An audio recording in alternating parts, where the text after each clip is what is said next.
You might have noticed in the beginning when Carl accidentally referred to this as the health care bill that I had to run up here. Carl and I have known each other for a number of years, love that guy. But as soon as he said health care, I had to run up here and respectfully correct him, because this is not a health care bill. It is a health control bill. And what I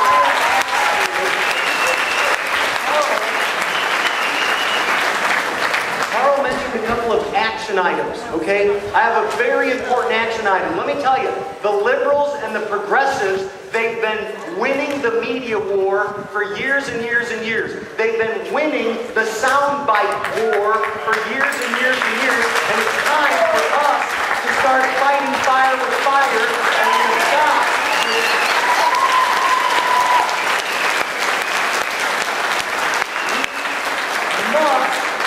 we must train our mouths. We cannot allow ourselves to say health care. It is not health care. It is health control. From the beginning of the first page to the final of the 1,000-something page, it is health control. It is an effort. It is government health control. It is an attempt on the part of the government to literally control every aspect of your life, cradle to grave, and don't believe them when they try to tell you that they don't want to be involved in your grave decisions, because yes, they do. When you are no longer useful to them, they want you to go away.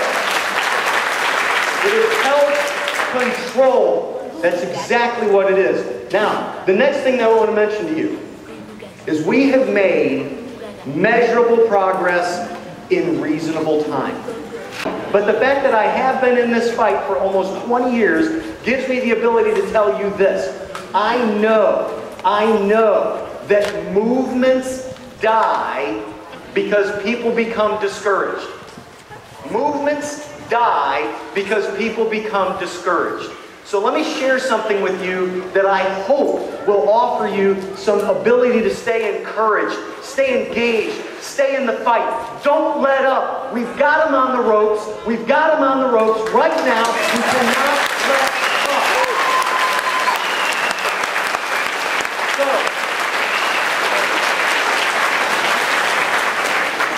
measurable progress in reasonable time.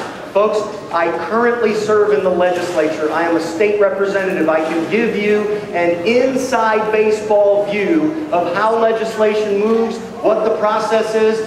Let me assure you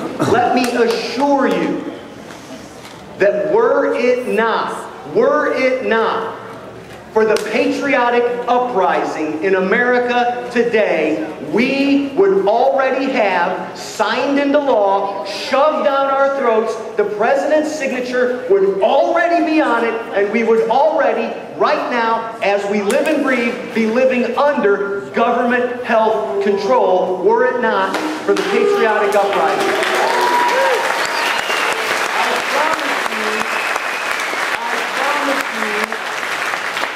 I promise you as an elected official, it is you and you and you and you and you and you and you and you and you and you and you and all of you and all of you in the back. It's you that have stopped them from being able to perpetrate this crime against the American people. It is the patriotic uprising that is stopping this in America.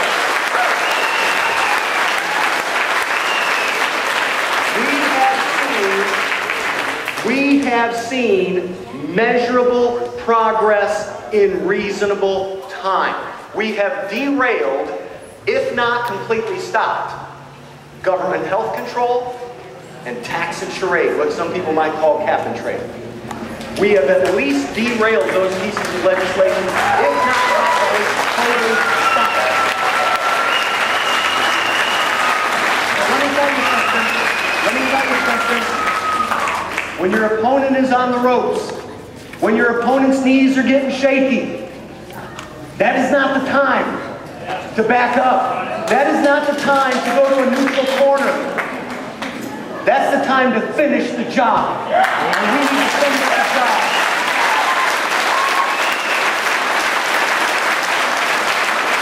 Now, the very last thing. I am very thankful.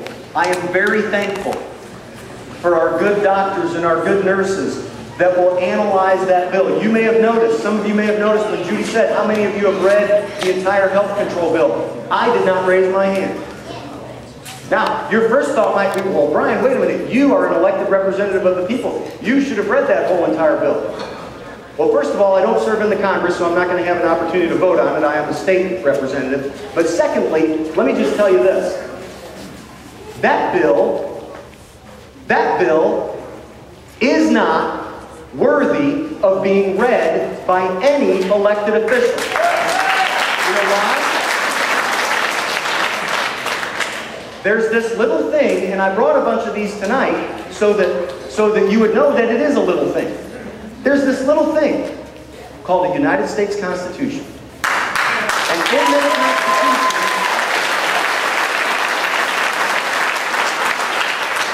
Constitution, Paul, yell it really loud. Where is it?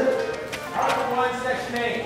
Article 1, Section 8. Enumerates the power of the U.S. Congress. And guess what?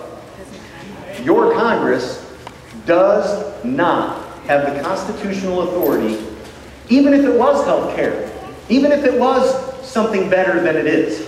And we know it's not. Congress does not have the authority to shove any type of health care, health control, whatever you want to call it, down your throat, because that power is not in. Listen, our founding fathers clearly enumerated the powers that they have, and listen, if it ain't in there, it ain't in there. It's that simple, okay? So listen, as a state lawmaker, as an elected representative of the people, I just want to tell you from the bottom of my heart, I cannot tell you how much I personally appreciate you. Because you know what? It really is. It's you that gives the ability to people like me to go to our state capitol and fight the good fight. You are literally, I hate to sound corny like a song, but you are the wind underneath our wings. You are the people that give people like me the energy and the ability to keep on and keep on and keep on with the fight. And so when you give a Friday night of your life to come to something like this, I just got to tell you, personally, from the bottom of my heart, there's a little old state representative up there in Jefferson City named Brian Nieves that appreciates you more than I would ever be able to explain. I want to thank you for being here tonight, and I want to encourage you to continue on with the fight. Be a part of the patriotic uprising, and let's stop health control.